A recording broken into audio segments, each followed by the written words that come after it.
मोहम्मद सिराज और प्रसिद्ध कृष्णा ने वक्त पलट दिए, हालात पलट दिए और क्रिकेट फैंस जो भारत के हैं उनको विश्वास नहीं हो रहा कि ये सब कुछ इंग्लैंड के ओवल मैदान में इन दोनों गेंदबाजों ने कर दिया। क्योंकि जब इंग्लैंड ने बल्लेबाजी शुरू की तो जिस तरीके से क्रॉली और बेन डकेट ने बैच बॉल खेलना शुरू किया ना, क्योंकि महज 14 ओवर में ही लगभग लगभग 100 रन बना गए थे।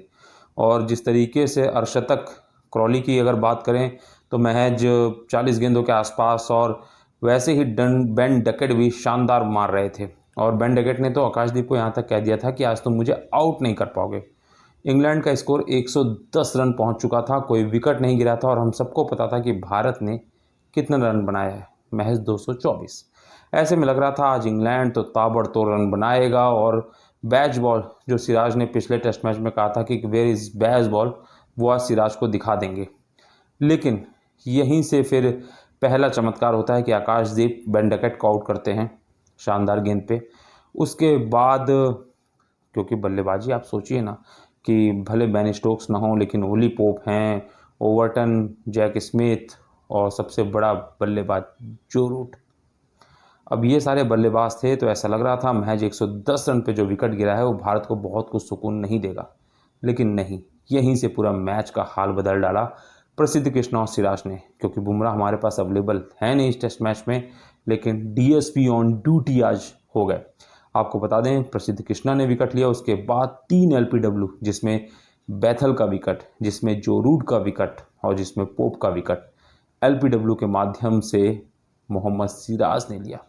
तो ये कहा सकता है कि बुमराह ना खेलें तो सिराज विकेट ले लेते हैं, और जब बुमराह के साथ सिराज खेलते हैं तो विकेट नहीं ले पाते। ये समझ से परे है, लेकिन जो भी कहिए इस टेस्ट मैच में भारत को वापसी दिला दी, क्योंकि प्रसिद्ध कृष्णा और मोहम्मद सिराज ने दोनों ने 4-4 विकेट झटके।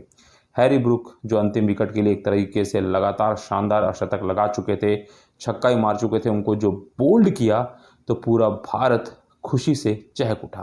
क्योंकि महज 23 रन की लीड दी है, यानी 247 रन पे इंग्लैंड की पूरी पारी को ख़त्म कर दिया, जिसके चलते अब भारत को इस टेस्ट मैच में कहा सकता है कि अगर अच्छी बल्लेबाजी की और 250 से 300 रन का भी टारगेट दिया तो चौथे या पाँचवें दिन जब भी, क्योंकि आज 2 ही दिन हुए हैं, जब भी इंग्लैंड बल्लेबाजी करने आएगी तब उसके लिए बहुत बड़ी मुश्किलें खड़ी होने वाली हैं। क्योंकि भारत के लिए हालांकि होना नहीं चाहिए, क्रिस वोक्स जो कि बैटिंग करने भी नहीं उतरे, वो इस टेस्ट मैच से बाहर हैं, तो उनके पास अब वोक्स एक गेंदबाज भी कम है।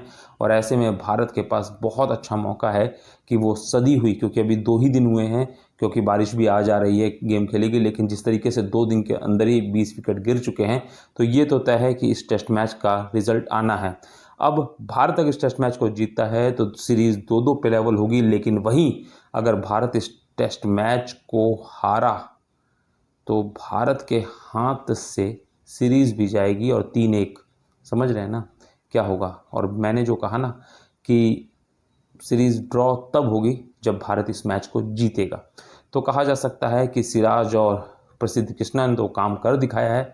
अब देखना दिलचस्प होगा कि भारतीय बल्लेबाज क्या करते हैं।